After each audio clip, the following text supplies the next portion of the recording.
Voulez-vous sécuriser votre réseau domestique ou de petites entreprises? Vous allez découvrir dans ce cours de formation tout ce qu'il faut savoir sur les routeurs SOHO et le chiffrement Wi-Fi. Vous apprendrez à configurer votre routeur, à sécuriser votre connexion sans fil et à utiliser les différentes méthodes de chiffrement pour protéger vos données.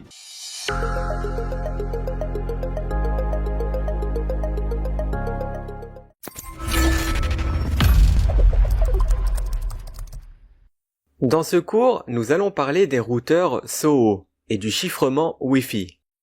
Quand on dit le terme SOHO, cela signifie simplement qu'il s'agit d'un petit routeur de bureau à domicile.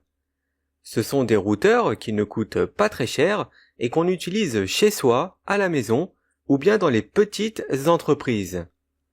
De plus, ils sont faciles à configurer. Mais par contre, si vous ne le configurez pas, eh bien vous ne pourrez pas avoir accès au réseau, ni même à Internet. Pour installer et configurer votre petit routeur, vous devrez vous rendre sur la page web intégrée du routeur. Par exemple, ici, nous avons un PC portable et un routeur Wi-Fi Cisco. Le laptop a donc accroché le routeur en Wi-Fi. On va donc ouvrir un navigateur web et rentrer l'adresse IP de management du routeur. C'est l'IP 192.168.0.1.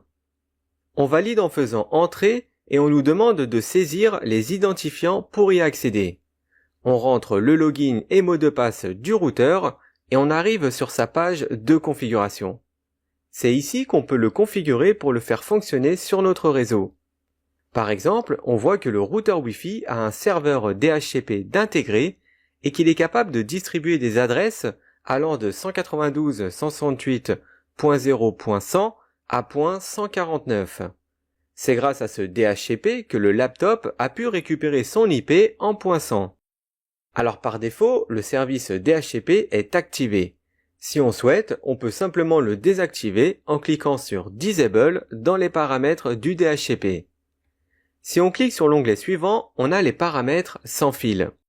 C'est ici qu'on peut configurer le SSID, qui correspond essentiellement au nom de votre réseau sans fil.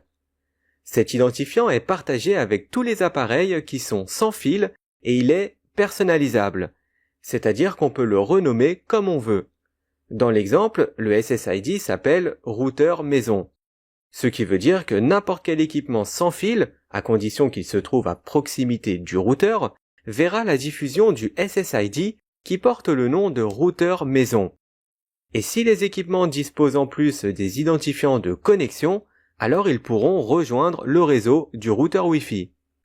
On peut aussi paramétrer le canal du réseau sans fil. Les canaux sont utilisés pour éviter les interférences avec d'autres réseaux sans fil qui seraient à proximité. Donc si vous rencontrez des problèmes de connectivité avec votre routeur sans fil, eh bien c'est sans doute qu'il y a des interférences avec un autre réseau ou bien un autre équipement sans fil qui serait à proximité et qui fonctionnerait sur le même canal que le vôtre. L'idéal dans ce cas, c'est d'essayer de changer de canal et de voir si ça résout le problème. Passons maintenant à l'onglet Sécurité du sans-fil. C'est l'endroit où l'on peut configurer la clé Wi-Fi et choisir la méthode de chiffrement des données. Si on souhaite, on peut même désactiver la sécurité et ouvrir le réseau sans fil à tout le monde. Et on peut aussi bien sûr le protéger par mot de passe avec l'un de ces différents modes de sécurité.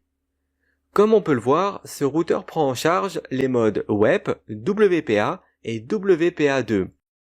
À la base, le chiffrement WEP était censé fournir la même sécurité que dans les réseaux câblés. Mais ce fut un total échec car peu de temps après sa sortie, il est devenu très facilement piratable. C'est pour cette raison que le chiffrement WPA est arrivé. Le WPA a été conçu principalement pour résoudre les problèmes de sécurité du web. Il est donc bien meilleur que le web, surtout sur deux points. Tout d'abord, il utilise la méthode de chiffrement TKIP. Il s'agit d'un protocole qui va permettre de modifier dynamiquement ses clés de chiffrement pendant son utilisation, ce qui garantit l'intégrité des données. Et deuxièmement, le WPA utilise le protocole EAP qui permet de vérifier que les utilisateurs du réseau aient bien l'autorisation de communiquer sur le réseau. En fait, il s'agit simplement d'une méthode d'authentification. Passons maintenant au WPA2 qui a été développé pour fournir une sécurité encore plus forte que le WPA. Il apporte une méthode de chiffrement encore plus poussée que la première version. Il s'agit du protocole CCMP, qui est aussi connu sous les initiales de AES-CCMP. C'est un mécanisme de chiffrement qui remplace le TKIP du WPA1 et qui est bien évidemment beaucoup plus sécurisé. Très récemment, depuis 2018, la Wi-Fi Alliance, qui est une organisation propriétaire du Wi-Fi, a annoncé le protocole de sécurité WPA3. Cette nouvelle méthode de chiffrement des données est encore plus fiable que le WPA2 et des anciens protocoles de sécurité. À terme, le WPA3 remplacera complètement le WPA2, car il apporte de nombreuses améliorations rendant très difficile de deviner les mots de passe. Un autre protocole de sécurité sans fil est le WPS. Il a été conçu pour les utilisateurs qui ne connaissent pas grand-chose au réseau sans fil pour leur permettre de se connecter le plus facilement possible. Et voici à quoi ressemble la page de configuration du WPS sur notre routeur. Comme vous pouvez le voir, il existe 3 méthodes différentes du WPS pour permettre de rejoindre le réseau sans fil. La première méthode est la plus simple. C'est celle qu'on utilise chez soi quand on veut se connecter sur notre box Internet. Ici, il suffit simplement d'appuyer sur le bouton WPS de l'équipement que l'on souhaite connecter au réseau et dans les 2 minutes qui suivent, d'appuyer sur le bouton WPS du routeur. La seconde méthode consiste à rentrer le code PIN de l'appareil qui souhaite se connecter au routeur. Et la troisième méthode est l'inverse de la méthode 2. Ici, on choisit un code PIN à configurer sur le routeur et les équipements sans fil devront le saisir pour s'y connecter. Il s'agit du code PIN qui est en général affiché sur l'étiquette de votre routeur. Le WPS est donc le moyen le plus simple de rejoindre un réseau sans fil. De nombreux fabricants ajoutent cette fonctionnalité sur leurs produits sans fil pour que les clients puissent connecter leur appareil à un réseau sans fil très facilement. On va maintenant voir une autre fonction de sécurité sans fil qui est le filtrage par MAC adresse. Chaque équipement réseau possède obligatoirement une adresse MAC. L'adresse MAC est un nombre hexadécimal qui permet d'identifier de manière unique chaque périphérique sur un réseau. Et avec le filtrage par MAC adresse, vous pouvez empêcher ou autoriser l'accès en fonction de l'adresse MAC de l'équipement sans fil. Dans l'exemple, une fois que nous avons activé le filtrage par MAC adresse, nous pouvons répertorier les appareils qui seront autorisés à accéder au réseau sans fil. Ici, on a bien autorisé le laptop par son adresse MAC. Si on avait choisi l'option du haut, on aurait empêché les adresses MAC de la liste de rejoindre le réseau sans fil.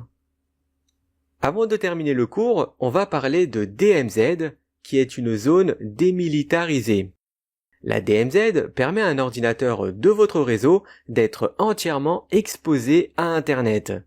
C'est le routeur qui transfère directement l'ensemble des ports vers le PC en DMZ. Ce qui veut dire que nos 2 ordinateurs de gauche sont protégés par le pare-feu, mais pas le PC du bas, car il est situé à l'extérieur du pare-feu. Il n'est donc pas protégé. En général, on utilise la DMZ pour faire des tests. Par exemple, si vous rencontrez des problèmes pour configurer des applications avec des règles de sécurité sur un PC qui devra être accessible par Internet, vous pouvez le mettre en DMZ temporairement pour vous assurer que tout fonctionne jusqu'à ce que vous puissiez identifier le problème que vous avez. La dernière chose à noter, c'est que un PC en DMZ devra avoir une adresse statique, c'est-à-dire non fournie par un serveur DHCP.